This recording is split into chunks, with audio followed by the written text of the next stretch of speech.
Good morning, Bob. This is David Hovenden. I'm from B&T Magazine, and I'm interviewing Bob Garfield this morning, or this evening in his case. He's in Washington, and we're going to be chatting about the state of media and what Bob's going to be talking about at the upcoming ADMA forum, which is co-located with B&T's Madwick, of course.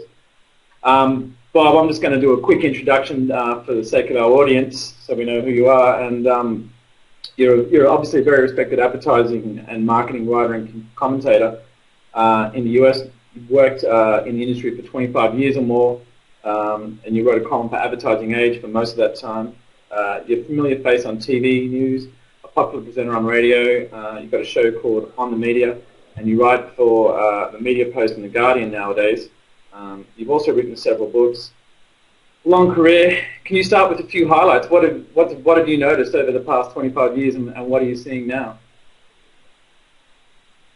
Well, I think the first thing I want to do is apologize for beginning this whole thing prematurely by pressing a button I evidently wasn't supposed to press, which gave me just the delight of seeing your face kind of frozen on the screen and not knowing exactly what to do. I know I did the wrong thing by pressing that button, but it's so paid off for me to look at the deer in the headlights expression on your face. So my apologies for that, David. As to your question, as to your direct question, what have I noticed? What I've noticed is that I started writing about advertising and marketing back in 1982 at USA Today. And then I was the ad critic for 25 years at Ad Age, as you say. And I used to think that things changed, and I was mistaken.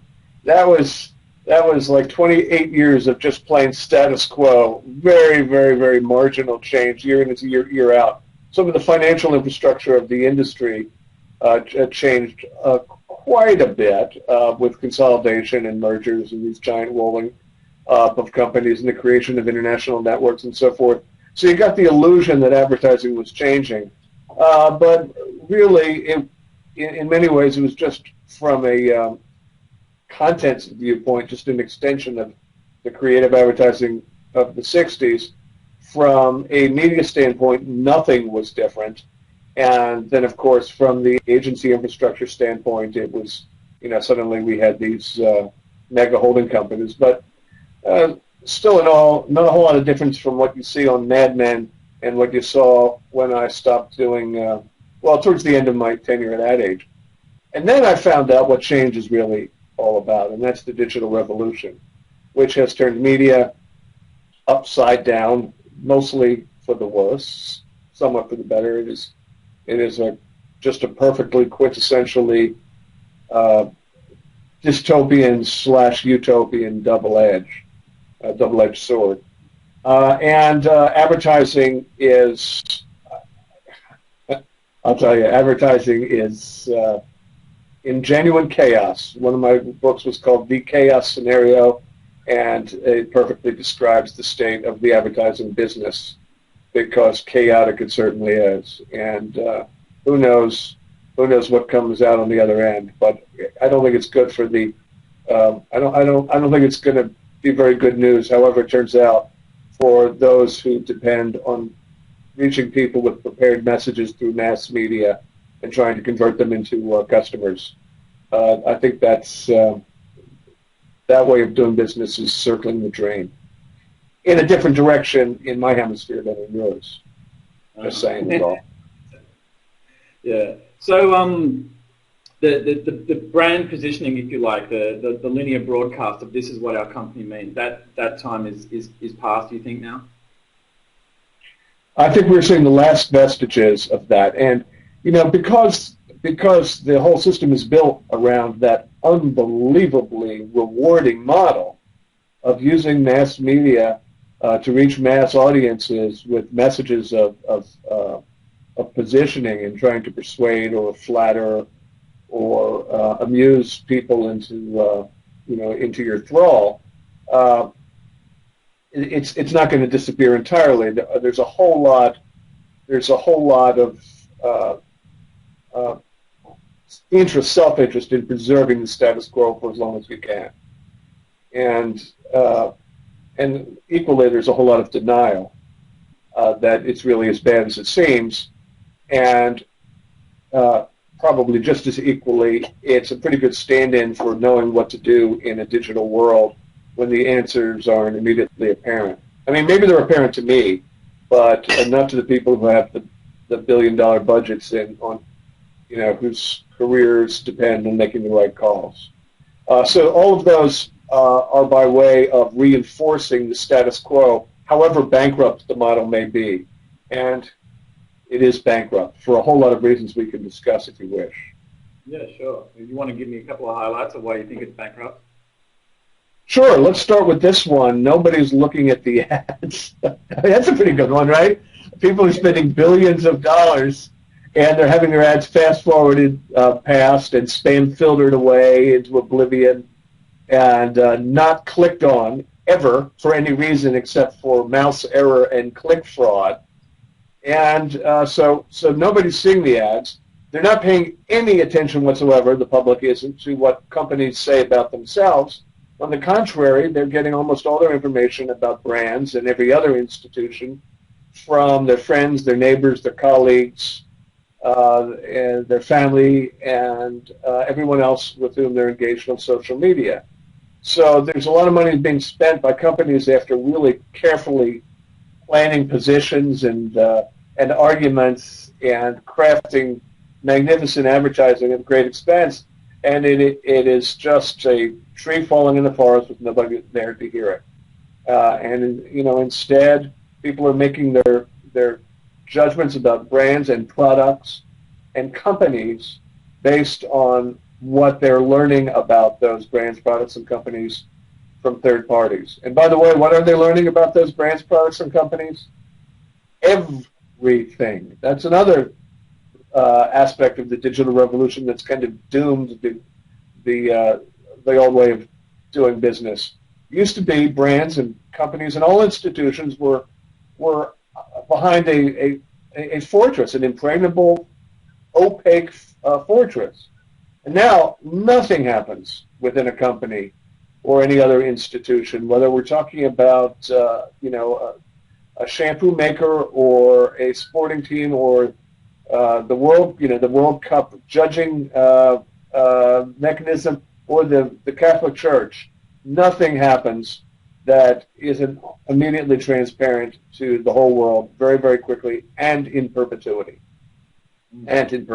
So for the first time in history, all institutions have to deal with the public based on their own reputations, which they can only control by not behaving badly. Not by PR, not by corporate mission statements, not by writing big checks to charities, but by actually comporting themselves with dignity in the marketplace, by taking care of all stakeholders, not just customers, but employees and physical neighbors and the environment. You got to behave well, and nothing that you say in your ads will ever trump your actual inner self. So that's another reason advertising ain't what it used to be. And then there's fragmentation. I mean, there used to be 4 or 5 or 10 or 12 or maybe 100 channels that consumers would count on to get all their information about everything in the world, and now there are millions and tens of millions and hundreds of millions. It's infinite channels of information for entertainment and news and gossip and stupidity. And nobody can get a big enough chunk of the audience's attention to compete with the cacophony of the internet. So there's 3 reasons why advertising is losing its primacy. Let's say that it's not going to disappear, but it's losing its primacy and leaving a direct marketing in a very, very, very strong position if they don't screw it up. Yeah, sure. Okay. So at the ADMA Media Connect forum where you're talking, there will be a lot of discussion around the disruptors and the new brands that are coming through in this new dynamic. One that's caught my eye and a lot of people's eye, I guess, as a new player in the media space is BuzzFeed. What's your take on them? Well, I'll tell you everything I think about BuzzFeed.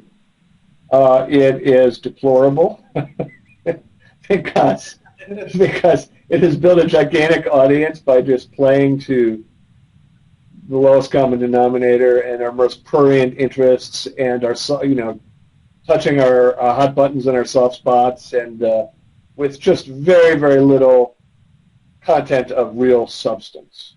It's fluff. It's candy.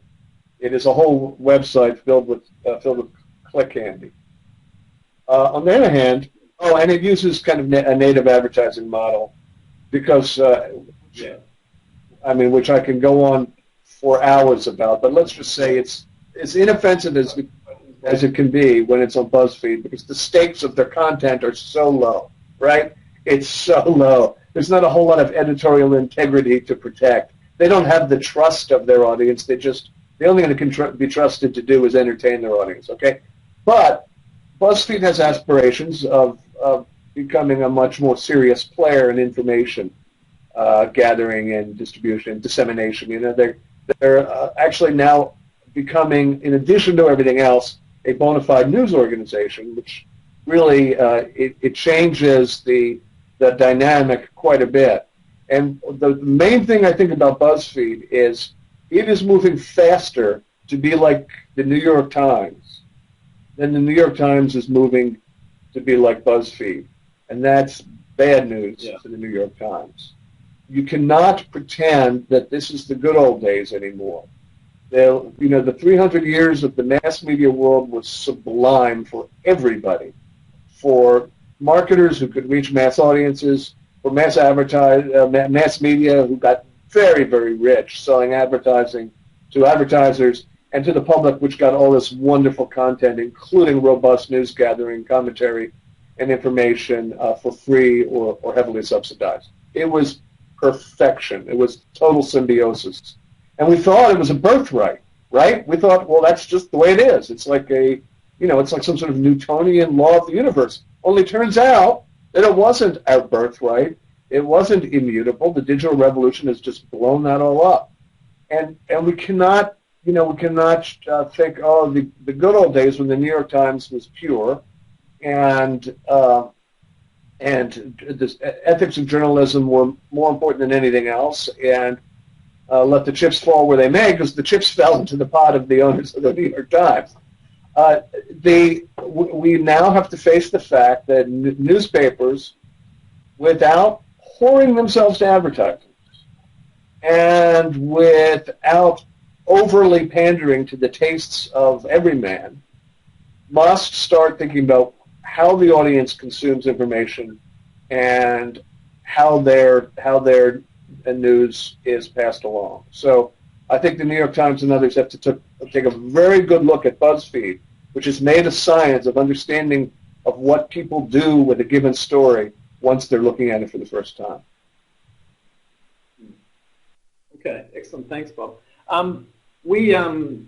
The other dynamic that we're seeing a lot of, obviously, is the whole content marketing phenomenon, where every brand now considers itself a publisher. And as brands like the New York Times or, indeed, the Australian media are cutting back on journalists all the time because their model's evaporating in front of them. Journalists are rushing out of newspapers and into brands and producing pretty good content on the whole. Where do you think that's going to end, the whole content marketing phenomenon, where every brand has now got its own publishing model? You're discussing total disintermediation. There is no middleman. After all, that's what a medium is, right? It's between the source and the destination. It gets in between. Complete disintermediation, where brands tell their stories or tell some stories directly to their audiences. Possible. I mean, it's the logical way for this all to shake out, because the middlemen have no way of making money at this point, so they're going to a lot of them are just going to disappear. There'll be a lot of consolidation. There'll be some gigantic media properties, I think, that will continue to roll up little ones, but fundamentally, it's not going to be a very good business. So certainly, it won't cost anything for brands to go directly to consumers. That's, in a digital world, essentially free. There are no barriers to entry to becoming a media creator because you can do with an iPhone what it used to take William Randolph Hearst and Rupert Murdoch billions to be able to produce. The question is, who wants to keep a zillion different connections with all of the brands and other institutions that would want to feed you stuff? Is that just so unwieldy? Like you can only have so many apps on your phone before you don't use any of them because there's too many of them for you to pick through. And by the same token, if there's no central medium, who really is going to have a cultivated relationship with their dishwashing liquid? It's an open question, and some of the content is very good. I've seen a lot of really strong stuff, and I certainly have no objection to it as long as it is presented as coming directly from the brand, and it isn't disguised as something else coming from a third party, which is, of course, my big issue with native advertising. It's deception, it's fraud, it's deceitful, it's camouflage, it's masquerade, it's sleazy, it's fraudulent, and also I don't like it much. So let's talk some more about native advertising, Bob. You've written a few columns and you've appeared in a few panel discussions and had very strong views. And one of the columns of yours I read, you compared that the publishers were dealing with the devil, essentially. But you said they all did it because they're all after that quick dollar. What are their alternatives? Where are they going to find the money to keep their operations going now that essentially the classified revenue, which was the traditional advertising rivers of gold for them, are gone? Right, that is both the salient question and the irrelevant question. How can it be both of those things at the same time? Well, it's the salient question because it's true. If you're a newspaper, your classified advertising revenue has disappeared, and that used to be just obscenely profitable, as was your, not quite to the same degree, but your display advertising was obscenely profitable as well. And just people falling all over one another to give you money to run their ads. And obviously the CPMs are going down, down, down. Classified is now free on things like Craigslist, and the revenue is just not there anymore. And newspapers and magazines, and in many ways broadcast they're facing an existential crisis. They have to come up with other revenue streams, or they cannot stay in business. So that's what's salient about the question. They have to come up with revenue. But the reason it's irrelevant is because the most revenue that you're going to get is a pittance. I mean, native advertising is not going to be the default way of reaching audiences. So it's not going to save anybody's skin in the long run. It may, give you incremental revenue for a period of time until people catch on to what you're doing to them. But it'll never amount to a life-saving amount of money. Secondly, the reason it works, the reason advertisers are willing to, or let's say want to, run their own content disguised as editorial, and that's what native advertising is. Anyone who tells you differently is either delusional or a liar. Yeah. It is advertising, various quality, disguised as content created by third-party editorial people, like, reporters and editors. And because as such, it is trading on the trust and the prestige accrued by the publication over its whole history, sometimes 150 years. So why do I not want to make it look like it's an ad from IBM? Oh, because if it looks like it's from the New York Times, it looks like it's a much more authoritative source. If it's from IBM, they think it's an ad for us, which it is. What advertisers and publishers and advertising agencies are in a conspiracy to do right now is hide the fact that this stuff is not editorial content. It's a deception. It's a grift. It's a con. And the moment large percentage of the audience understands that they've been conned, the thing that generates the whole thing, the trust in the surrounding publication, disappears. And you have therefore killed the goose that lays the golden egg.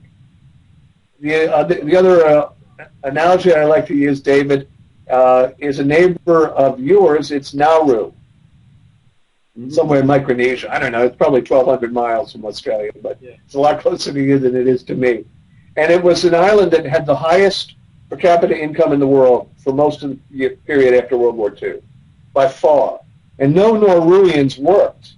They just got a check from the government every month and used it to buy beer and a Jeep, and they'd ride around the island drinking beer and listening to the one radio station, while native Fijian migrant labor came in and mined Nauru for its one precious asset, which was phosphates for the fertilizer industry.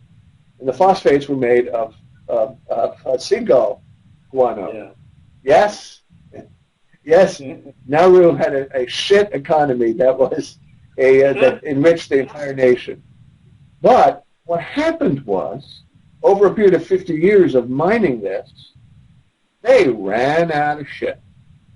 They put it all on ships and sent it away. And now there's nothing left to mine. And now they still have a welfare state, but they don't have any economy. Because they mined their one precious asset until it was no more.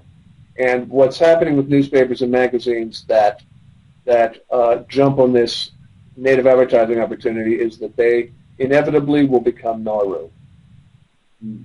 So if they do, and based on what we're seeing, is that most of them appear to be doing it, despite protestations that they're not. It's clearly labelled as such. Once the trust is gone, where does the consumer turn to get their independent sources of wisdom? It's a really good question. The ecosystem, as it stands now, of trustworthy news, information, commentary, and so forth, consists of legacy media, most of it living off of its savings. Venture capitalists who seem to believe that there's some sort of magic beans that are going to evolve that are going to solve the fundamental supply and demand problem that has doomed the publishing industry. Amateurs and monks, people doing it for the love of journalism and for the principle that in a democratic society the electorate needs to be informed, but it's not a money-making proposition anymore. So I don't know I couldn't be more heartbroken about that aspect of it. I mean, I've been a journalist my whole life, and believe me, while I've been talking about chaos for a long time, I've been buffeted by it as much as anybody. And I make a living covering as a critic of media, and it's very, very clear that a lot of the failings of the media today are not political in nature. They are resource issues at the heart of it. The news organizations simply do not have the money, including vaunted cable news, especially cable news, to do the kind of coverage that was useful, and now they're doing coverage that's direct. And it's disheartening. In fact, it's heartbreaking. And I wish I had the solution. If I did, I would come forward with it in a heartbeat. Yeah. Australia is very lucky. We've got a strong and independent government-funded news organisation, Australian Broadcasting Corporation. But even so, government and the independence there would be potentially questioned if there was no one else to keep an eye on it, so to speak. You don't want the government controlling all of your media outlets. No, that would come very close to defeating the purpose of having third-party watchdogs. Another thing that we'll be discussing at the ADMA Global Forum is the whole customer experience and a brand's knowing what consumer behavior versus what consumers say they want. So obviously, there's a lot of cause-based marketing and people doing that. But I mean, we have in Australia Bunnings, and you've got Walmart, where it's a very much a price-driven economy, and people take the cheapest stuff. But if you ask them in a survey, I know you've been quoted as saying, if you believe surveys, no one watches porn. So. Right, and of course I do not. But these people, if you want to know how to profitably run a media business, go into porn, because they're doing just fine. Yeah, it's true. People do not always operate in real life the way they declare in surveys, and there will always be an audience that is willing to go to Walmart for low prices, no matter what they think about the way the company does business.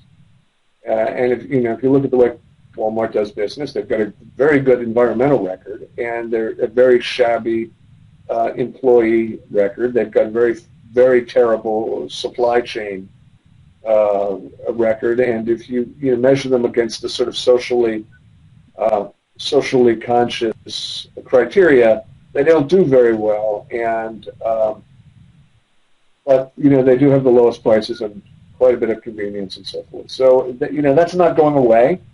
However, what is clear is that we do increasingly have relationships. We have knowledge about brands and companies and other institutions. We have relationships with them that we can either acknowledge or not, but we do. And those relationships will be more and more important in the future. And as disheartened as I am, and as pessimistic as I am about the future of robust journalism, media-based journalism, I am very optimistic about the future of marketing, because the power to create direct connections between brands and consumers creates opportunities that are truly priceless and sustainable in a way that even the best advertising of the past 200 years was not. And obviously, I think direct marketers are right in the middle of that opportunity. There are privacy issues that we as societies have to grapple with. We have to decide how much of privacy is a birthright and how much of it is just a commodity that we can exchange for value of various kinds, whether it's security in airports, or cents off at the cash register, or the most relevant message coming from a marketer. Right? There's I don't think there are any absolutes here, but I certainly do believe that the vast amount of data and the technology for making and sustaining connections, and the evolution of the sharing culture will give marketers an opportunity to do more with less, more to the benefit of its various audiences, and as a bonus, forcing brands and the companies that own them to comport themselves better in the world. I don't think there's going to be room in a direct economy, a disintermediated economy, and a sharing economy for black hats to survive for very long. We've never lived in a commercial world of all white hats. Imagine that idea. It was never possible. Cynicism was always rewarded. I think we are slowly entering a world where benevolence will be rewarded. And I don't mean, by the way, high-profile price promotions disguised as philanthropy. Buy a package of Procter & Gamble diapers or nappies, whatever you call them in Australia, and we'll donate $1 to this cause or another. No, that's just price promotion under the banner of a charity. I'm talking about actually living out your real human values as you run your business, to observe the golden rule at work just the same as you do when you do at home. And I think the greatest, most utopian aspect of the digital revolution is that trust will be at an absolute premium, and it'll be a business benefit to earn it. Excellent. Bob, believe it or not, I think we're nearly out of time. So thank you very much for your time. I've got a million more questions to ask you, but I guess I'll just have to save it for when you're out at the ADMA forum in late July, and I look forward to it. And so, yeah, if anyone's got any questions for Bob, now would be a great time to pop them in for us to have a look at, and we can probably round them up as we go. So, but Bob, for now, all right, thank you very David. much for your time. Okay. Thank you very much. I look forward to seeing you in the flesh. Okay, indeed. I'm looking forward to finding a button to press on you by disguise. Thank you. Bye-bye.